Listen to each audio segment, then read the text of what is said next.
Que le Seigneur soit glorifié ce matin. Que le Seigneur soit élevé ce matin. Que le Seigneur soit le premier dans notre vie. Que le Seigneur soit assis sur le trône. Et que nous diminuions et que le Seigneur grandisse en nous. Par le Saint-Esprit. Merci Seigneur parce que nous sommes réunis autour de toi, Seigneur, devant ta face. Que c'est toi qui règnes dans nos cœurs. Et que c'est toi encore qui nous enseigne ce matin.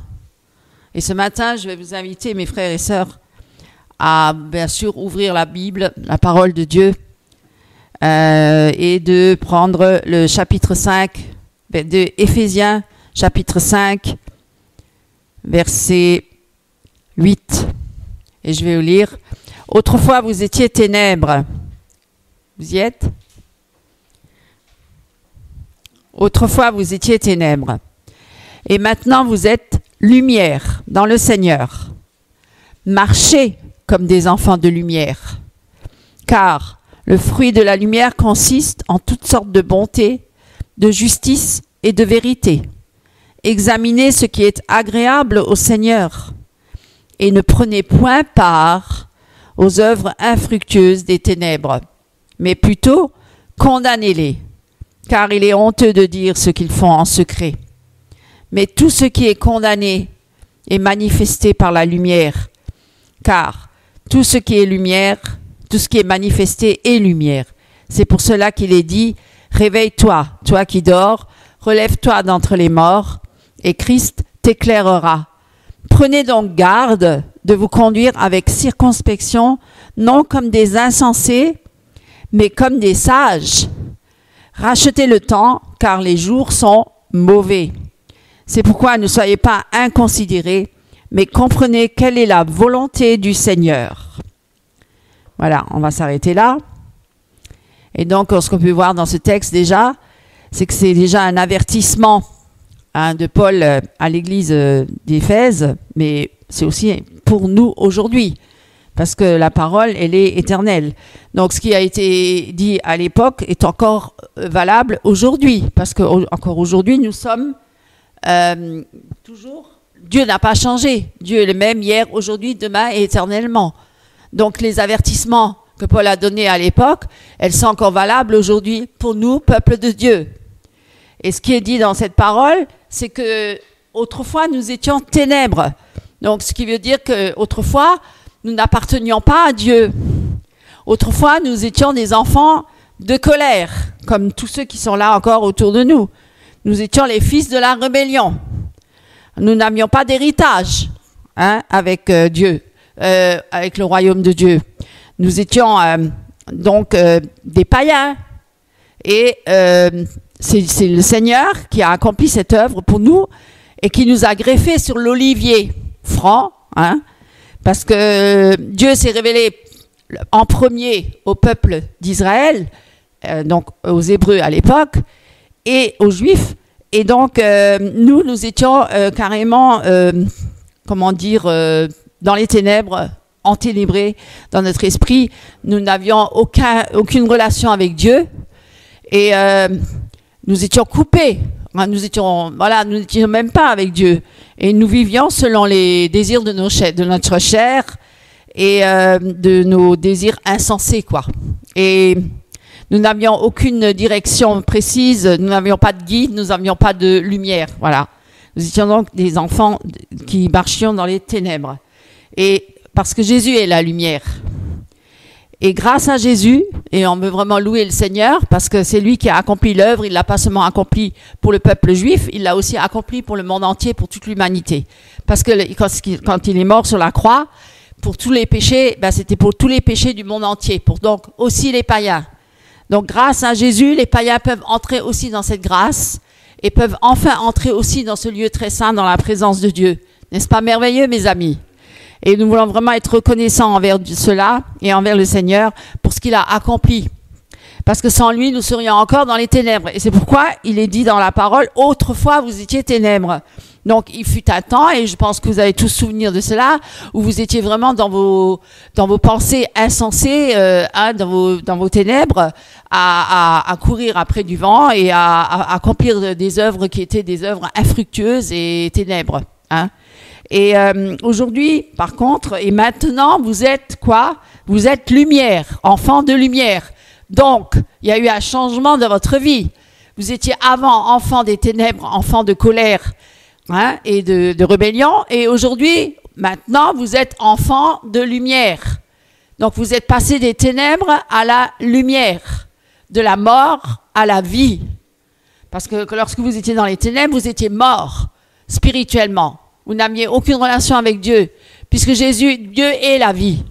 Puisqu'il a dit, je suis le chemin, la vérité et la vie. Nul ne vient au Père que par moi. Donc nous n'avions aucune relation avec Dieu. Nous étions donc morts spirituellement. Et c'est ce que les hommes et les femmes sont dans le monde. Tous ceux qui ne connaissent pas Jésus, tous ceux qui ne sont pas nés de nouveau, sont morts spirituellement.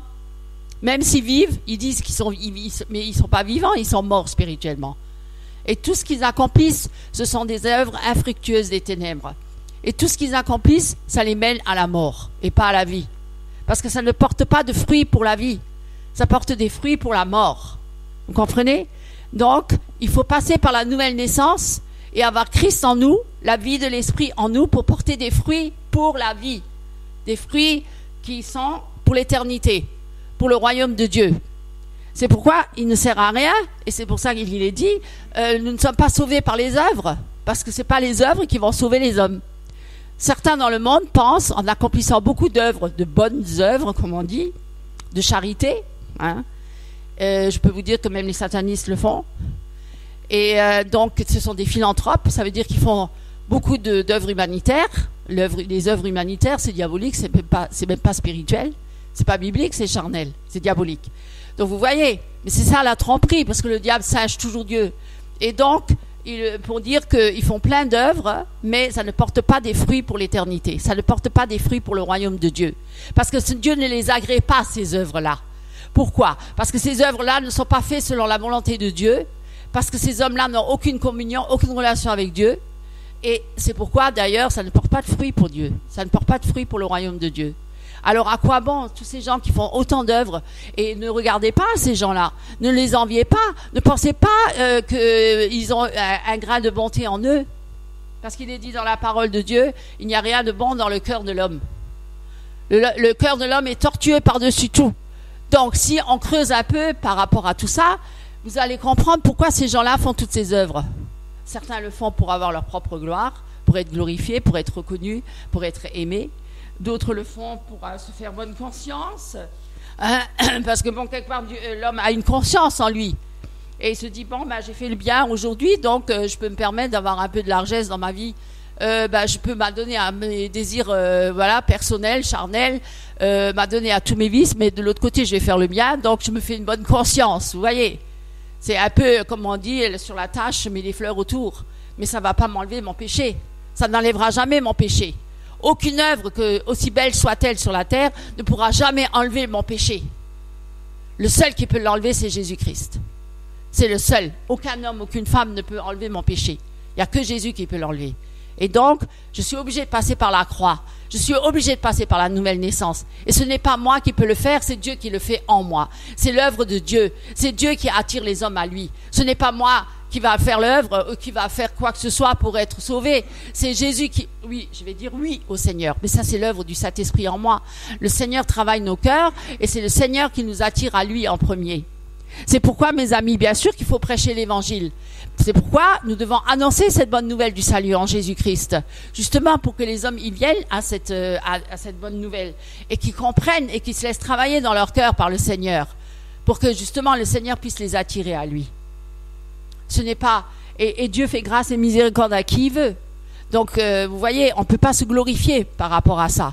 Parce que c'est l'œuvre de Dieu. C'est pour dire que nulle chair n'aura de gloire devant le Seigneur, et n'aura du mérite devant le Seigneur. Voilà. Parce que Dieu ne donnera sa gloire à personne. Et c'est pour ça que personne ne peut se glorifier devant Dieu, puisque tout homme est pécheur. Vous voyez, même le plus riche, même le plus beau, même celui qui fait les plus belles œuvres sur la terre, humanitaire ou quoi que ce soit, s'il n'est pas en Christ, eh bien, de toute façon, il ne peut pas se glorifier devant Dieu. Voilà, mes amis, c'est pourquoi aucun homme ne peut se glorifier par ses œuvres, mais les bonnes œuvres. Nous avons besoin de passer par la croix, nous avons besoin de passer par Jésus-Christ, Et pour que le Seigneur travaille nos cœurs et change nos vies et mette en nous les œuvres que Dieu a préparées d'avance pour nous. C'est pas la même chose, hein. Ça sera selon la volonté de Dieu. Parce que beaucoup vont dire, mais n'avons-nous pas fait ceci, n'avons-nous pas fait cela, n'avons-nous pas guéri les malades, chassé les démons, etc. Et Dieu va dire quoi? Je ne vous connais pas, arrière de moi, je ne vous connais pas, vous qui commettez l'iniquité. Pourquoi? Parce que Dieu ne tolérera aucun péché. Dieu ne tolère pas le péché. Dieu ne va jamais faire avec le péché. Aucun pécheur n'entrera dans le royaume de Dieu. C'est pourquoi qu'il faut passer par la croix et se laisser sanctifier tous les jours de notre vie. Le chemin de la sanctification. Nous sommes sauvés, mais nous ne sommes pas parfaits encore. Mais nous tendons à la perfection, mes amis. C'est pourquoi il dit, autrefois vous étiez ténèbres, mais maintenant vous êtes lumière. Et si vous êtes dans la lumière, Dieu va vous mettre la lumière sur vous, va vous montrer ce qui ne va pas dans votre vie, et pour que vous en soyez délivrés. Pas pour être condamnés, puisque nous ne sommes plus sous la condamnation. Maintenant, nous sommes maintenant sous la grâce. Mais pécherions-nous? Quoi? Pécherions-nous parce que nous sommes sous la grâce? Non, mes amis. Non, nous n'allons pas continuer à pécher. Maintenant, nous allons continuer à marcher sur ce chemin étroit pour aller vers le Seigneur, vers le royaume de Dieu. C'est un chemin de sanctification. Donc, tous les jours, nous devons renoncer à nous-mêmes, porter notre croix et marcher avec Christ.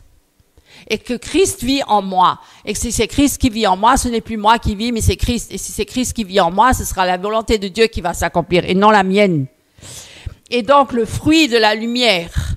Parce que à l'époque, quand Jésus est venu parmi les hommes, il était plein de grâce et de lumière. Au commencement était la parole s'est faite chair et elle a marché parmi les hommes plein de grâce et de lumière et de bonté et de bienveillance. Et les hommes ont préféré les ténèbres à la lumière. Pourquoi? Parce que justement, s'ils venaient à la lumière, eh bien, ça allait dénoncer leurs mauvaises actions. Alors certains sont venus à la lumière, ils ont reconnu qu'ils sont pécheurs, parce que le Saint-Esprit les a convaincus de pécher.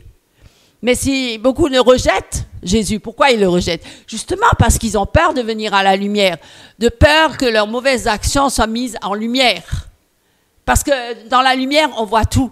Vous voyez, vous êtes dans une pièce noire, vous voyez rien. On voit rien, on allume la lumière, l'interrupteur, et hop, qu'est-ce qu'on voit? Eh bien, on voit tout. On voit les bonnes choses comme les mauvaises. Dans une pièce, si c'est sale ou pas, eh bien, le Seigneur, c'est pareil. Quand il vient avec sa lumière, il voit, il éclaire notre maison, c'est nous la maison, c'est nous.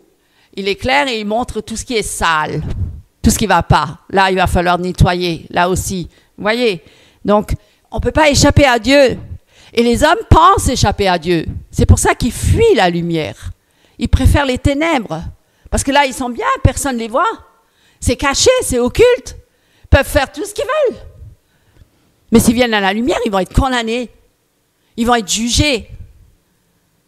Et c'est clair, il faudra qu'ils renoncent à ça. Certains ne veulent pas renoncer à leur péché. Ils se complaisent dans leur péché. Et donc, ils préfèrent rester dans les ténèbres. Et alors, Jésus, c'est un intrus, c'est un imposteur pour eux. Il nous gêne, il nous dérange, jusqu'à un point où ils sont même allés le crucifier. Pourquoi les chrétiens sont persécutés? Parce que justement les ténèbres, les êtres humains qui sont dans les ténèbres, et celui qui pêche est du diable. Donc le diable derrière qui les inspire et qui va persécuter les chrétiens. Parce que justement, il est gênant ce chrétien. Pourquoi? Parce qu'il dénonce les œuvres des ténèbres. Il démasque le diable. Il démasque tout ce qui est dans les ténèbres, tout ce qui est caché, occulte, tout ce qui est sale, tout ce qui est contre Dieu. Et c'est pour ça qu'on veut se débarrasser de cette personne. On ne veut pas l'entendre, on ne veut pas la voir, on va l'emprisonner, on va la torturer, pour qu'elle renie même son Dieu, pour qu'elle perde son âme, pour qu'elle perde son salut. Voilà les premiers chrétiens, mais pas que les premiers, les martyrs, il y en a eu dans toutes les époques, et il y en a encore aujourd'hui les martyrs. Il y en a partout, en Corée du Nord, partout en Inde, on les persécute encore aujourd'hui les chrétiens. On ne supporte pas le chrétien. Pourquoi? Parce que justement le chrétien, il est enfant de lumière, et quand la lumière arrive, les ténèbres reculent. Et alors il y en a qui vont se convertir, et le diable il veut pas que les âmes se convertissent. Le diable il veut pas qu'ils passent des ténèbres à la lumière. Il veut pas lâcher ses proies, ses victimes. Il veut les garder pour lui, et c'est pour ça qu'il va tout faire pour les détourner de Dieu. Il va essayer par tous les moyens, par toutes les ruses, par toutes les stratégies. Et il va essayer en même temps de ramener nouveau les chrétiens dans les ténèbres, pour les ramener aussi dans les ténèbres, pour les faire tomber, pour les faire chuter. pour les détourner de Dieu. Et c'est ça ce qui se passe sur la terre, mes amis. C'est ça le combat que nous avons tous. Le diable est vaincu au nom de Jésus-Christ. Il n'a aucun pouvoir. C'est pourquoi nous devons nous attacher fermement à Christ. Sans cela, nous sommes perdus. Nous, les chrétiens, et les païens, de toute façon, sont perdus. Ils sont déjà sous son emprise. Mais grâce à Jésus, et grâce à ces chrétiens qui sont fidèles, et qui sont zélés pour le royaume de Dieu, ceux-là, va et fait de toutes les nations des disciples. Ça veut dire, allons au milieu des ténèbres et prêchons l'évangile. Mais pas sans être armés, mes amis. Il faut l'armure du Seigneur. Sans armure du chrétien, nous sommes perdus. Parce que le diable, il est tellement rusé. Plus de 2000 ans, il sait ce qu'il fait. Il connaît toutes les astuces et toutes les ruses et tout. Toutes les stratégies pour faire tomber les chrétiens. Il a l'art du déguisement. Et il est déjà bien avancé par rapport à ça. Parce qu'il connaît l'homme. Il connaît la nature de l'homme. Il connaît ses faiblesses. Il sait comment agir. Mais si nous avons Christ en nous, il sait que devant le Seigneur, il ne peut pas. Devant le Seigneur, il est déchu. C'est la défaite. C'est la défaite. Il est impuissant parce qu'il sait que Jésus, il a accompli l'œuvre. Il a obéi au Père. Il n'a commis aucun péché. Donc le diable, il n'a aucune emprise sur lui. Et si c'est Christ qui vit en moi, alors en Christ, même si je suis faible, je suis fort en Jésus-Christ. Voilà. Et résistez au diable et il fuira loin de vous parce qu'il n'a aucun pouvoir. Vous voyez, mes amis, Dieu ne nous a pas laissés sans armure. Dieu est vivant, il sait de quoi nous avons besoin. Il sait ce que nous vivons dans les moindres détails. Mais nous devons participer, être participants du royaume de Dieu. Nous devons collaborer avec le Seigneur. Nous ne sommes pas juste là comme ça, comme des pantins. Et il y a Dieu qui nous utilise avec ses filets, puis le diable à côté, puis nous on est les pantins au milieu. Non, mes amis, nous avons été créés libres. Nous sommes libres en Jésus-Christ. Alors n'usez pas de cette liberté pour encore une fois pécher. Mais usez de cette liberté pour avancer avec Christ et accomplir l'œuvre de Christ. Voilà, mes amis, c'est ce que je voulais vous dire aujourd'hui. Et nous devons condamner les œuvres des ténèbres. Certains disent, oh mais non, mais faut pas condamner, faut pas dénoncer, c'est pas biblique. Ah bon, mes amis, c'est écrit. Condamnez-les. Hein? Dénoncez-les. Ceux qui disent, non, faut pas, c'est un manque d'amour, eh ben ils ont pas, je sais pas quelle Bible ils lisent. Hein? Parce que Jésus a condamné les œuvres des ténèbres. Paul les a condamnées. Tous les apôtres ont condamné les œuvres des ténèbres. Et ils les ont dénoncées. Et ils ont même dénoncé les hérésies, les fausses doctrines. Ils ont même repris les faux docteurs, les faux prophètes. Vous voyez, on n'est pas là juste comme ça. C'est pas un évangile à l'eau de rose et puis on est comme des petits enfants contents dans notre petit coin. Et puis non. Nous avons un combat. Nous allons sur le terrain de l'ennemi. Vous voyez, un terrain qui est miné, plein de mines. On peut sauter à tout instant. Mais si on marche avec Christ, on saura où mettre les pieds. Amen. Gloire à Dieu. Je vous encourage, mes amis. Alléluia. Soyez bénis. Frères et sœurs, je vous apporte une exhortation dans ces temps difficiles que nous vivons. Ma délivrance dans le danger, c'est ta présence. Divin berger. Le secours me viendra de mon Sauveur. Le secours me vient de l'Éternel qui a fait les cieux et la terre. Il ne permettra point que ton pied chancelle. Celui qui te garde ne sommeille point. L'Éternel te gardera de tout mal. Il gardera ton âme. Psaume 121. Seul mon Seigneur et mon Dieu dispose de tous les moyens pour subvenir à tous mes besoins, qu'ils soient physiques ou spirituels.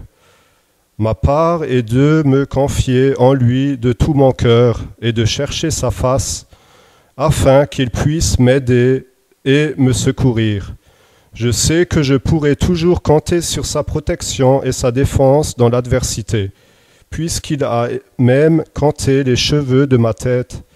Le Seigneur me garde à partir du moment où je lui ai donné mon cœur et ma vie, et jusqu'au jour où je quitterai cette terre. Il est celui qui me garde en permanence. C'est pourquoi entre parenthèses, Jésus vous dit, ne vous inquiétez pas pour votre vie, de ce que vous mangerez, ni pour votre corps, de quoi vous serez vêtus? Qui de vous, par ses inquiétudes, peut ajouter une coudée à la durée de sa vie? Matthieu 6, 25 à 27. Ce que le Seigneur veut, c'est que nous rejetions nos préoccupations et nos anxiétés, car celles-ci dénotent un manque de foi à l'égard de ses soins paternels pour nous. Lorsque nous traversons des moments difficiles, des instants d'incertitude, accrochons-nous aux promesses de notre Dieu qui s'est engagé à pouvoir à tout ce dont nous avons besoin. En établissant notre Sauveur comme Maître et Seigneur de notre vie, nous pouvons être certains qu'il prendra soin de nous, puisque nous la lui avons entièrement remise. Nous savons du reste que toutes choses concourent ensemble en bien de ceux qui aiment Dieu. Romains 8, 28. Aimer le Seigneur, vivre pour lui et nous soumettre à lui reste donc une priorité. Si nous voulons qu'il fasse en sorte que toute chose concourt à notre bien, il prendra alors soin de nous dans nos épreuves et nos afflictions, les plus grandes. En de telles occasions, il convient d'implorer son secours par la foi et une prière persévérante. Lui faisant entièrement confiance et croyant fermement à ses promesses, nous connaîtrons alors cette paix qui surpasse toute intelligence humaine et recevrons sa grâce et son secours dans une situation qui parfois nous dépasse. Tant que nous serons sur cette terre, les épreuves, les afflictions seront notre loi. Mais quel repos pour chaque chrétien, chaque chrétienne qui parvient à se décharger sur lui de ses soucis et de ses fardeaux. Quelle libération que celle de la pression qu'exercent sur nous toutes ces choses. Le Seigneur nous communique la certitude que tout s'arrangera pour nos biens, puisque lui-même prend soin de nous. Il prend soin de nous et ne reste jamais indifférent. Lorsque nous avons des problèmes, c'est quotidiennement qu'il se soucie de nous. Qui pourrait mieux le faire que lui? Que son saint nom soit élevé dans chacun de nos cœurs. Soyez bénis. Amen. Bonjour mes bien-aimés en Christ, chers frères et sœurs, chers amis, chers internautes. Nous voilà réunis au nom de Jésus-Christ pour encore entendre sa parole, pour apprendre à marcher avec lui. C'est vrai que nous passons des moments très difficiles actuellement et nous avons plus besoin, vraiment besoin de sa grâce, plus que jamais. Alors, la question que je vais vous poser ce matin, sommes-nous riches ou pauvres en Christ? Je rajoute en Christ. Notre royaume est-il terrestre ou céleste? Préoccupons-nous plus de notre confort personnel, de nos projets ou des projets du Seigneur? Notre avenir, notre espérance, frères et sœurs en Christ. Prenez avec moi 2 Corinthiens chapitre 8,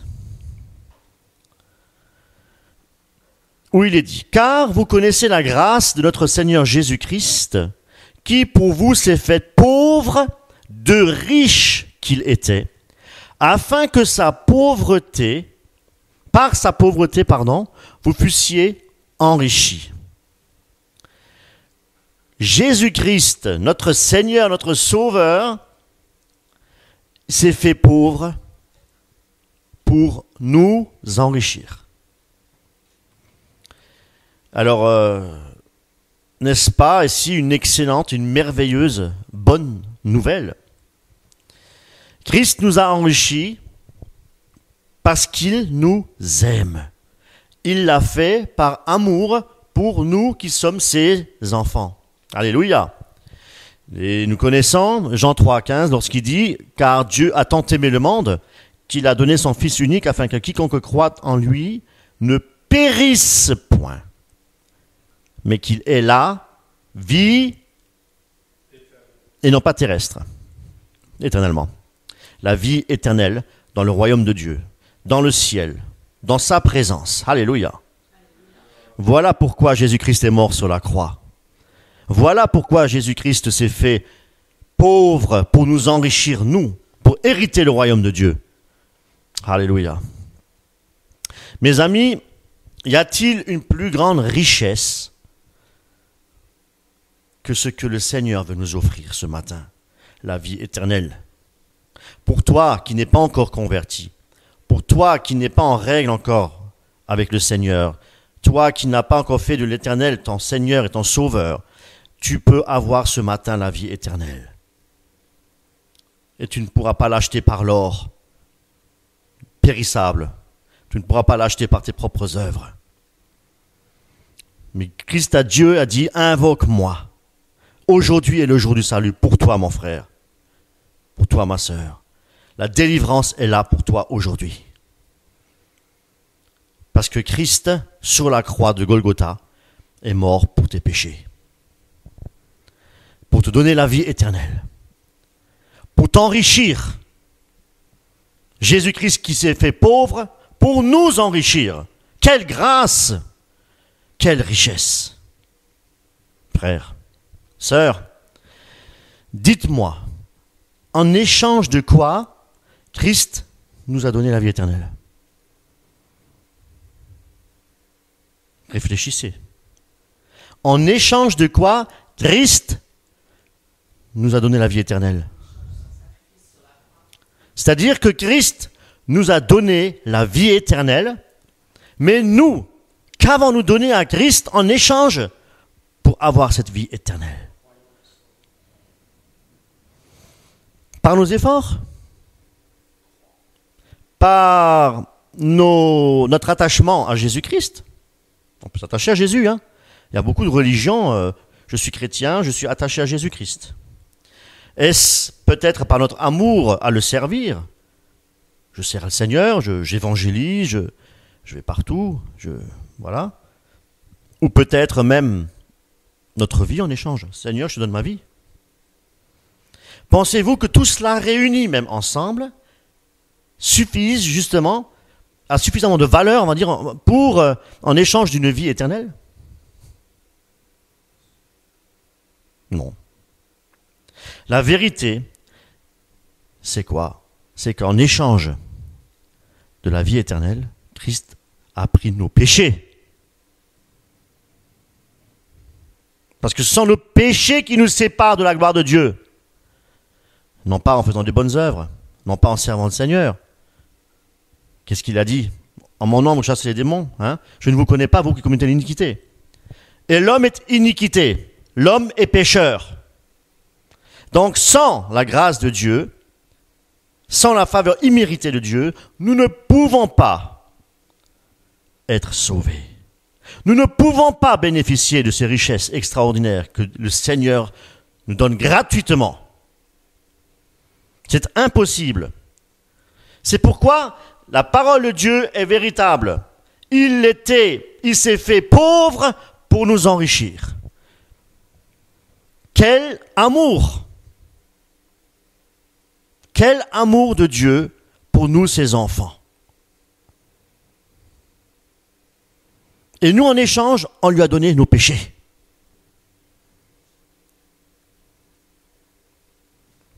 Seigneur, je te donne ma vie. Merci Seigneur, ne sauve personne. Hein. Ce qui sauve, c'est de racheter nos péchés. Le sang de Christ, le sang de l'agneau immolé pour nos péchés. Ça, c'est salutaire. Et rien d'autre.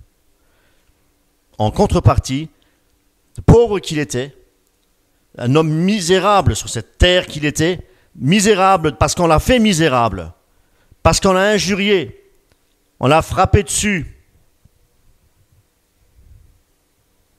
en allant jusqu'à la croix pour mourir pour nous. Voilà ce qu'il a fait pour nous racheter, pour nous sauver parce que nous sommes des pécheurs. Il s'est fait pécher pour nous.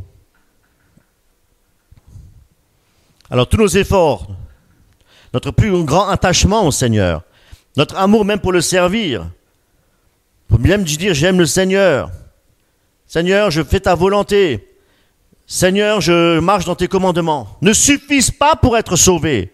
Il faut un sacrifice vivant, pleinement valable, qui est par le biais du sang de Jésus-Christ. Nous connaissons que dans l'Ancienne Alliance, le peuple d'Israël, pour expier les péchés, il fallait effectivement immoler un animal. Il fallait faire un sacrifice d'animal. Aujourd'hui, c'est le sang de Jésus-Christ. Alléluia. Romains 3, 23. Car tous ont péché et sont privés de la gloire de Dieu. Et ils sont gratuitement justifiés par sa grâce. Par sa grâce. Par le moyen des efforts, l'attachement à Christ? Non. Par le moyen de la rédemption qui est dans l'homme? Non. Qui est en Jésus-Christ. C'est lui que Dieu a destiné par son sang à être, pour ceux qui croiraient, victime propitiatoire. Je voulais juste dire entre parenthèses que la foi ne suffit pas pour être sauvé. Si la foi n'est pas basée sur l'expiation de Jésus-Christ au travers son sang, la foi ne sauve pas. Nous avons la foi en la résurrection de Jésus. Nous avons la foi en son œuvre expiatoire pour nous racheter. Nous croyons que le Seigneur nous a sauvés parce que lui est mort pour nos péchés, parce qu'il a racheté nos péchés. C'est cette foi-là qui sauve, mes amis. C'est lui que Dieu a destiné par son sang à être pour ceux qui croiraient victimes propitiatoires, afin de montrer sa justice. Il nous a justifiés par son sang, parce qu'il avait laissé impunis les péchés commis auparavant au temps de sa patience. Et là, mes amis, c'est puissant. L'évangile est puissant. C'est ça l'évangile du Christ. Hein? C'est la résurrection, c'est le rachat des péchés, c'est la croix, c'est le sang versé pour la purification des péchés et pour nous justifier. C'est ça l'évangile de Christ, mes amis. L'évangile de Christ, c'est pas Jésus qui est né le 25 décembre à la crèche de Noël. L'évangile, c'est l'expiation du péché.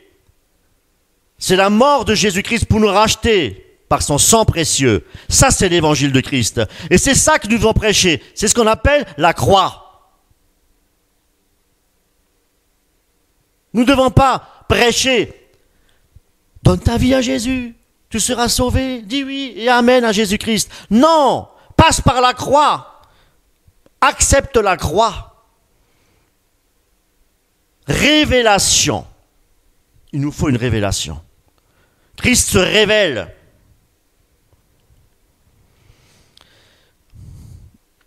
Et tout est gratuit. Aujourd'hui, on veut faire payer l'évangile.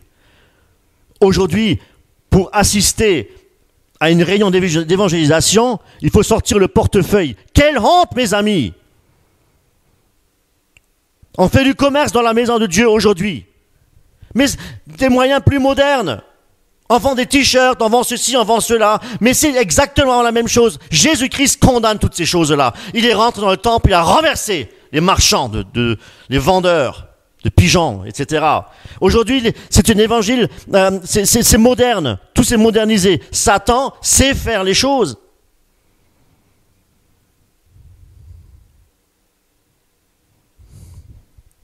La preuve de l'amour de Christ, c'est quoi? Qu'il nous aime? Ça ne suffit pas. La preuve de l'amour de Christ, c'est quoi? C'est son sacrifice sur la croix de Golgotha. Ça, c'est la preuve de son amour. De pauvre qu'il était, il nous a donné sa richesse. Son sang versé pour la rémission de nos péchés. Ça, c'est une réelle richesse.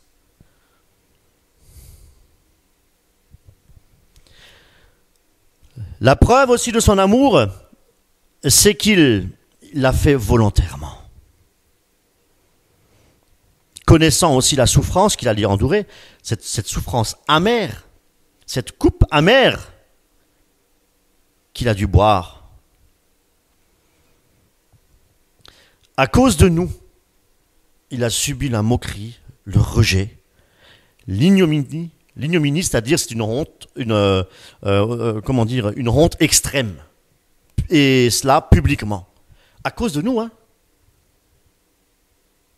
Aujourd'hui, on le regarde, on se dit waouh, regarde, waouh. Pourtant, il n'a pas fait de mal, mais c'est nous qui l'avons crucifié. C'est nos péchés qui s'est chargé, c'est de nos péchés qui s'est chargé. Nous méritions la mort. Nous sommes tous des pécheurs. Romains 3, 23. Il n'y a pas un seul juste. Mais il nous a justifiés. Alléluia. Notre position en Christ, c'est qu'il nous a justifiés aujourd'hui. Non pas parce que nous avons la foi, mais parce qu'il est mort sur la croix pour nous sauver. Parce qu'il a pris nos péchés. C'est cette foi-là qui sauve. Alléluia. Je le répète. Matthieu 6, 19.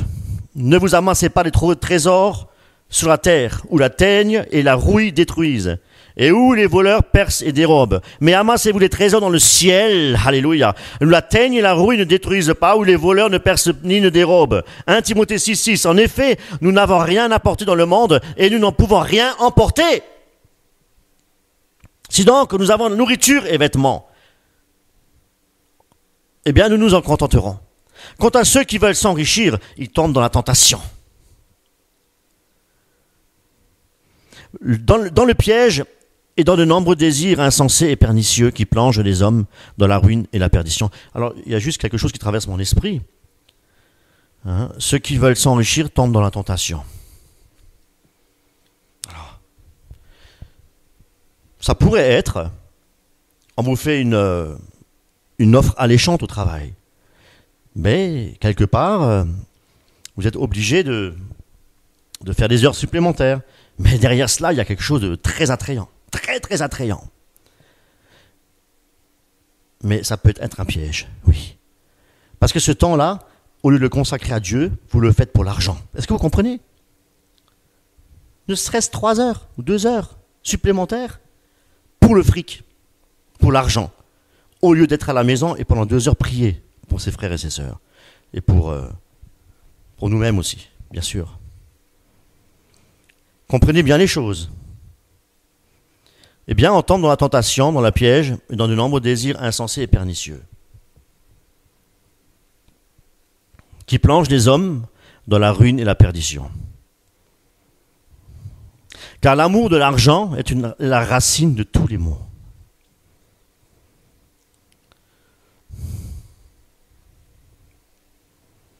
Matthieu 6, 32. Car toutes ces choses, ce sont les païens qui les recherchent. Votre Père céleste sait que vous en avez besoin. Cherchez premièrement le royaume et la justice, et toutes les choses vous seront données par-dessus. Ne vous inquiétez donc pas du lendemain, car le lendemain aura soin de lui-même. À chaque jour suffit sa peine. Bien, nous comprenons bien qu'à travers ces versets, que ce qui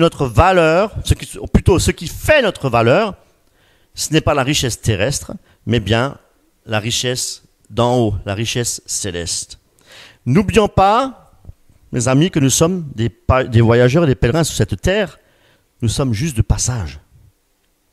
Et c'est vrai que nombreux sont ceux qui font des projets, se projettent même dans l'avenir des mois, voire des années, pour réaliser leurs rêves, faire des choses, voilà. Mais des choses qui ne sont pas des choses pour Dieu, mais des choses éphémères, des choses périssables. Ça n'a aucune valeur devant le Seigneur. Parce que ces choses ne glorifient pas le Seigneur. Mais nous pouvons nous projeter vers l'avenir. Et là, on peut dire Dieu voulant, pour faire des choses qui le glorifient. Pour le servir. Pour évangéliser, pour faire des choses où Dieu, il est dans... Et là, nous pouvons effectivement, Seigneur, que ces projets puissent se réaliser. Parce que la parole, elle dit, ce sont que les projets de l'Éternel qui se réaliseront. Eh oui. Donc, nous devons soumettre d'abord nos projets au Seigneur. Ce sont des projets terrestres. Si Dieu le veut, il le fera, bien entendu. Mais nous ne devons pas prêter grande attention. Luc 12, 19. Et je dirais à mon âme, tu as beaucoup de biens en réserve pour plusieurs années. Repose-toi, mange, bois et réjouis-toi. Mais Dieu lui dit, insensé, cette nuit même, ton âme te sera redemandée. Et ce que tu as préparé, pour qui sera-t-il? Il en est ainsi de celui qui amasse des trésors pour lui-même et qui n'est pas riche pour Dieu. Vous voyez? Qu'est-ce que Jésus est en train d'expliquer? Non pas, on peut avoir un compte en banque bien garni, ce n'est pas un problème. Mais la priorité, c'est Dieu. Nous devons être riches en Dieu. C'est ça, la vérité. Ça, c'est vraiment une parole qui devrait, à nous les chrétiens aussi, nous encourager à mieux connaître Dieu. Et il nous dit de nous enrichir pour Dieu. Et ça, c'est merveilleux. Non pas chercher à nous enrichir sur cette terre, mais nous devons chercher à devenir riches pour Dieu. Comment puis-je être riche pour le Seigneur? Alléluia! Parce que le Seigneur sait ce que nous avons besoin tous les jours. Il connaît nos besoins. Il nourrit les moineaux. Il connaît ses enfants. Déjà, mes amis, si nous sommes nés d'en haut, nés de nouveau, c'est parce que Christ s'est fait pauvre de riche qu'il était. Christ est venu, c'est vrai, dans une chair semblable à la nôtre, et c'est-à-dire à celle du péché. Ça, c'est dans Romains 8,3. Il s'est fait pauvre aussi en quittant la gloire céleste. Incroyable. Il s'est fait pauvre pour nous enrichir en quittant sa gloire céleste. Si ça, c'est pas de l'amour, hein. Dieu est amour, ok, mais expliquons les choses correctement. Dieu est amour, pourquoi? Parce qu'il s'est fait pauvre pour nous, à cause de nos péchés, pour nous enrichir. Il a quitté sa position de riche qu'il était. C'est incroyable. Philippiens 2, versets 6 à 11. Lequel, existant en forme de Dieu, n'a point regardé comme une proie arrachée d'être égal avec Dieu, mais il s'est dépouillé lui-même en prenant une forme de serviteur, en devenant semblable aux hommes. Incroyable. Et ayant paru comme un simple homme. Ça, c'est Dieu. Jésus-Christ est Dieu, mes amis. C'est le Fils de Dieu et il est Dieu. Alléluia. Son sang nous a rachetés. Il s'est humilié lui-même, se rendant obéissant jusqu'à la mort, même jusqu'à la mort de la croix. C'est pourquoi aussi Dieu l'a souverainement élevé et lui a donné le nom qui est au-dessus de tout nom. Afin qu'au nom de Jésus, afin qu'au nom de Jésus-Christ, tout genou fléchisse dans les cieux, sur la terre et sous la terre. Et que toute langue confesse que Jésus-Christ est Seigneur à la gloire de Dieu le Père. Au verset 7, il est dit que Christ s'est dépouillé lui-même. Cela signifie qu'il s'est littéralement vidé de lui-même et qu'il a mis de côté, oui, comme ils le disent, sa gloire céleste. Qu'est-ce que la gloire de Dieu? C'est quoi la gloire céleste de Dieu? La gloire, c'est-à-dire c'est sa position dans le ciel, sa richesse spirituelle et tous ses droits. Qui est plus spirituel que Dieu? Il s'est fait pauvre en acceptant volontairement de souffrir sur cette maudite croix, je le répète, à cause de nous. Nous l'avons crucifié, Jésus. Il y en a qui disent, oui, ce sont les Juifs. Et nous ne sommes pas pécheurs? Nous, les païens, qui ont été rachetés par le sang de Jésus, greffés sur l'olivier franc. Nous n'avons pas crucifié par nos péchés? Mais oui. C'est vrai que sans effusion de sang, il n'y a pas de pardon de péché. Quelle grâce, quelle richesse de savoir que Dieu a envoyé son Fils, qui nous a pardonné et qui nous a fait asseoir avec lui dans les lieux célestes. Mais qu'est-ce que vous voulez comme une autre richesse que cela? C'est quoi cette richesse sur cette terre périssable? Comparée, ce que nul œil n'a jamais vu, nulle oreille n'a jamais entendu. Dieu le réserve pour celui qu'il aime. Quelle richesse! Éphésiens 2, 5. Nous qui étions morts par nos offenses, nous a rendu la vie avec Christ. C'est par grâce que vous êtes sauvés. Il nous a ressuscités ensemble et nous a fait asseoir ensemble dans les lieux célestes en Jésus-Christ, afin de montrer dans les siècles à venir l'infinie richesse de sa grâce, par sa bonté envers nous en Jésus-Christ. Voyons à présent comment Christ nous a rendus riches. Et en tant que disciples de Christ, nous devons proclamer toutes ces vérités que nous allons voir maintenant. Proclamer les vérités de Dieu, que nous sommes riches en Christ. Non pas Kim Dan Now, à savoir, je suis riche sur cette terre, enrichissez-vous sur cette terre, créez des entreprises au nom de Jésus-Christ. Non, je parle spirituellement. La richesse de Dieu, la richesse, ce que nous sommes en Christ, spirituellement parlant. Parce que tout le reste vous sera donné par-dessus. Donc, on a cette bénédiction, cette richesse céleste, et tout le reste, car Dieu connaît nos besoins, nous donnera encore par-dessus. Qu'est-ce que vous voulez de plus? Premièrement, le royaume de Dieu, et tout le reste vous sera donné par-dessus. Mais ces hérétiques recherchent d'abord le royaume terrestre, pour dire après à Jésus, nous avons tout préparé pour toi, reviens maintenant. Quelle hérésie, mes amis, quelle hérésie.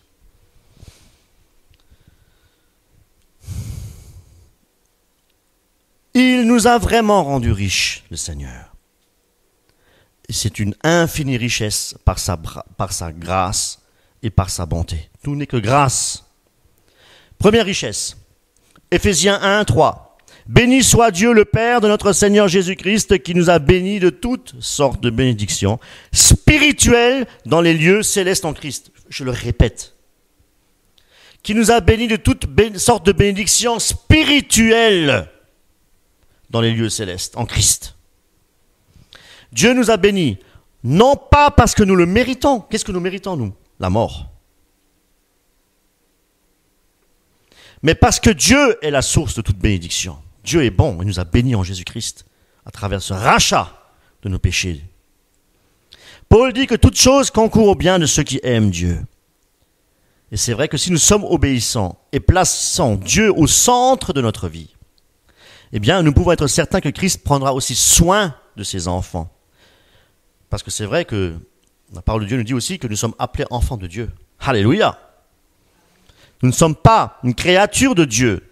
Nous sommes ses enfants. Parce que Christ nous a fait connaître le Père. Et en Jésus-Christ, nous avons le Père. Je ferai ma demeure en vous.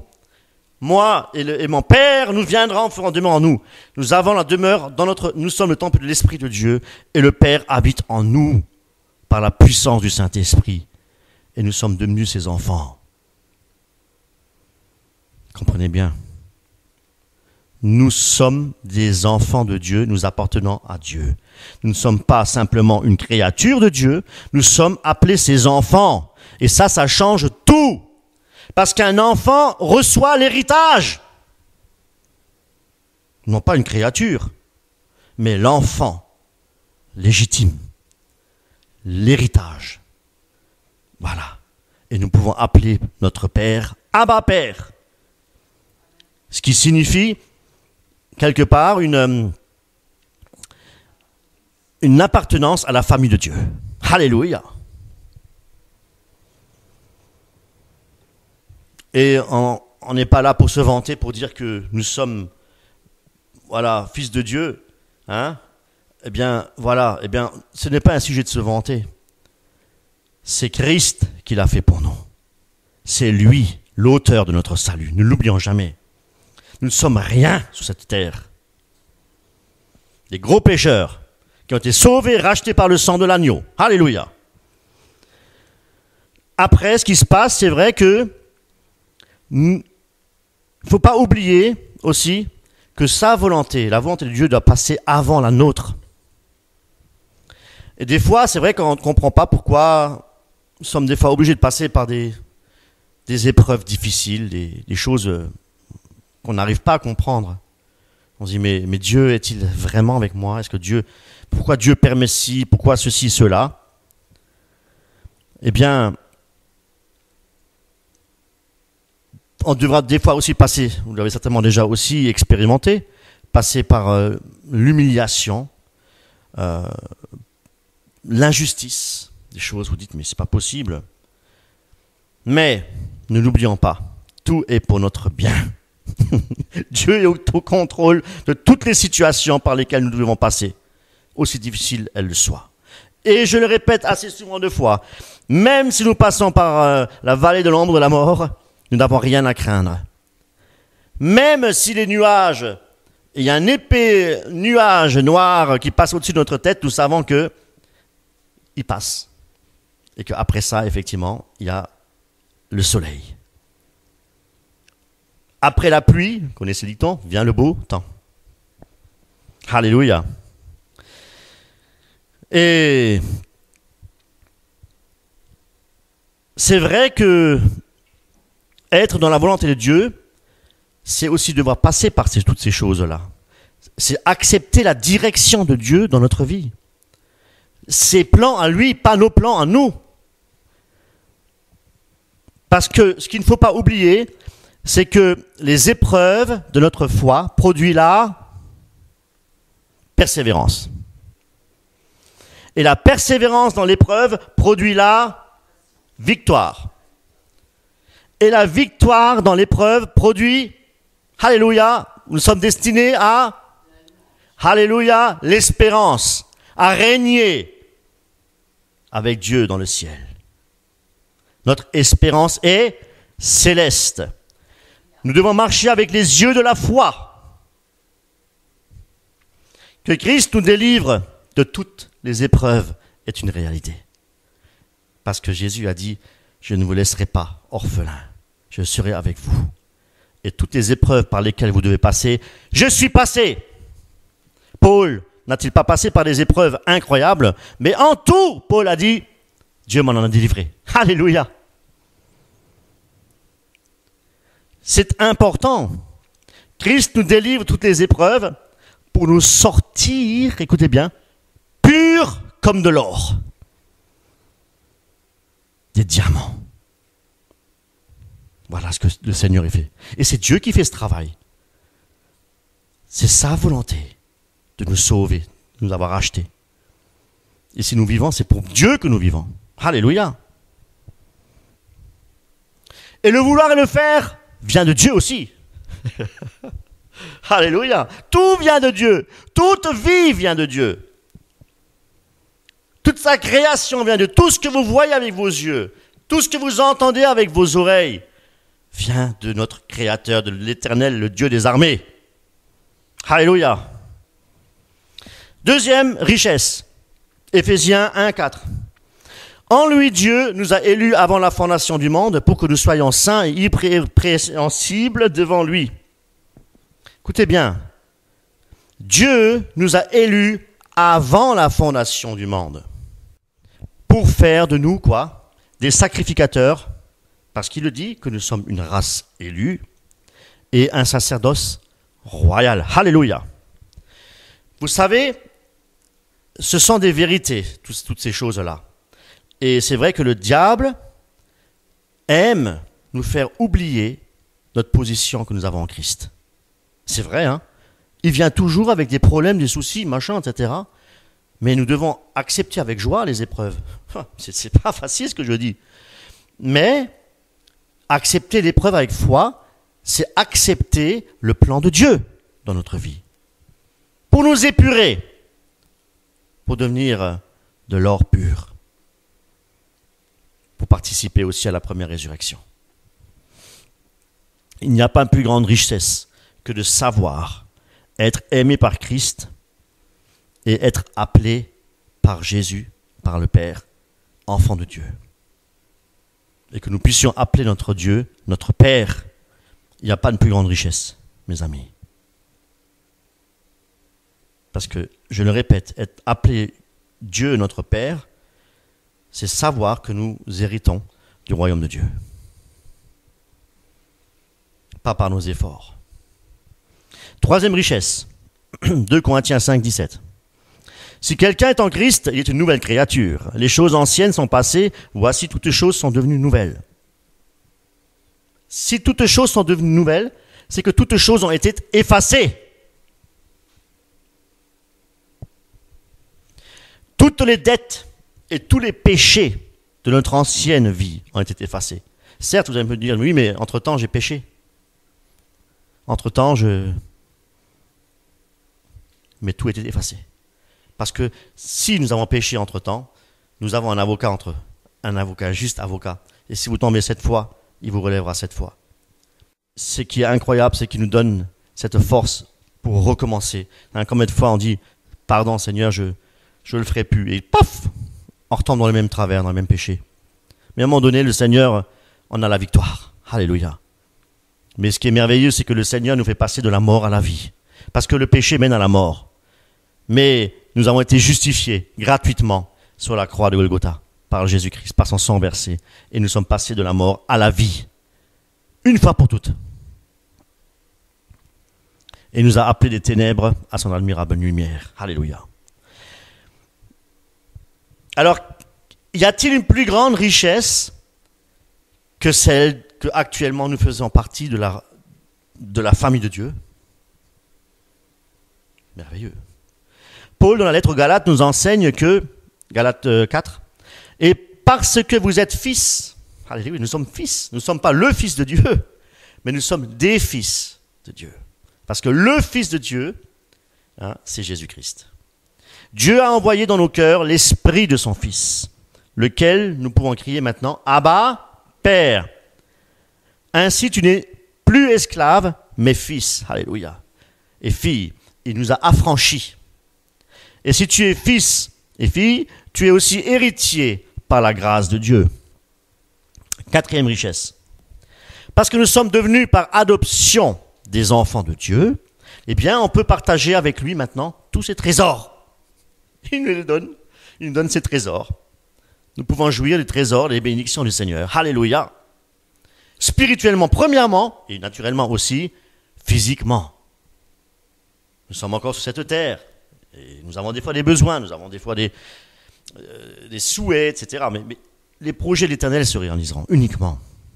Mais cela ne nous empêche pas de demander ce que nous avons envie de demander. Demandez, vous recevez, si c'est dans la volonté de Dieu. Alléluia. Luc 20, 35.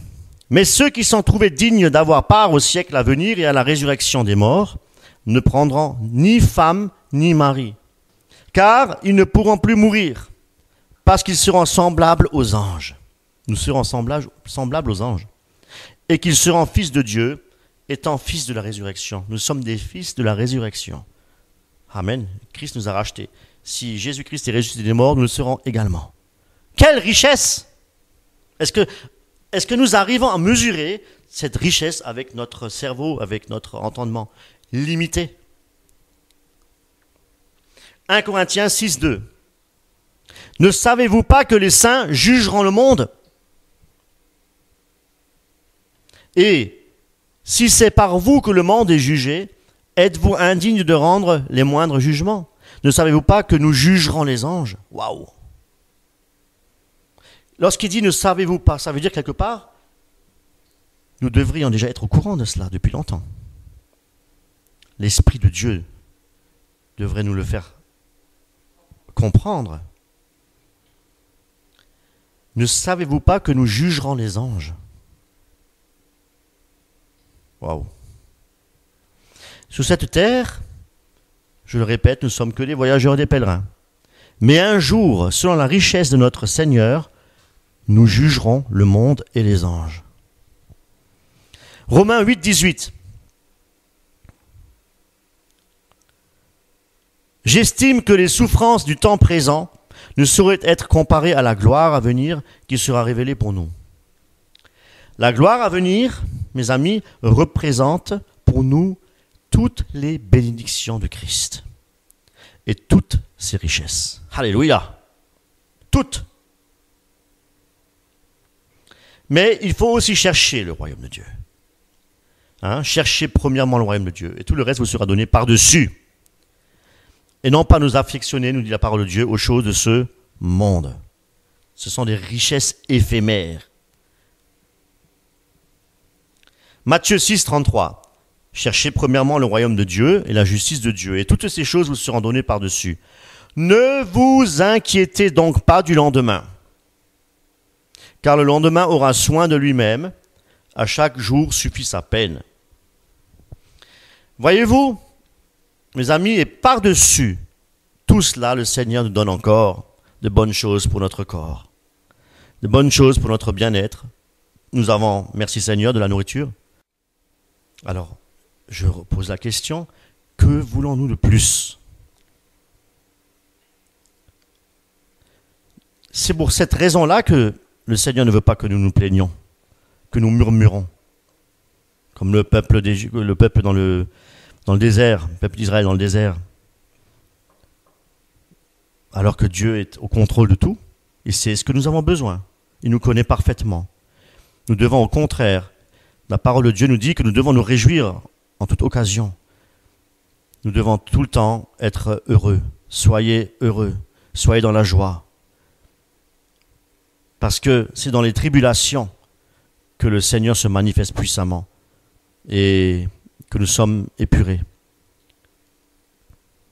C'est pourquoi nous devons nous réjouir de toutes les promesses de la parole de Dieu et les prendre vraiment pour nous. Parce qu'elle nous appartient, parce que nous sommes riches en Jésus-Christ, parce qu'il était pauvre et parce qu'il s'est fait pauvre pour nous enrichir. Et cette richesse nous appartient, mes amis. Non pas lorsque nous serons dans l'au-delà ou au retour du Christ, mais elles nous appartiennent déjà maintenant. C'est pourquoi, mes amis,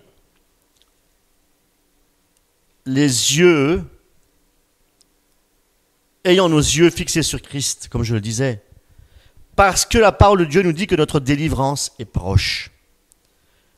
Personne ne connaît le jour ni l'heure, mais une chose est sûre, c'est que Dieu, au temps marqué, enverra son Fils Jésus-Christ. Et c'est pourquoi Christ nous demande de veiller et de prier, car nous ne connaissons pas le temps. Faisons de l'Éternel aussi, mes amis, notre priorité, notre délice, et je dirais que toute la gloire revienne à celui qui est, qui était et qui vient. Alléluia. Soyez bénis richement en Jésus-Christ. Amen. Et bon dimanche à vous.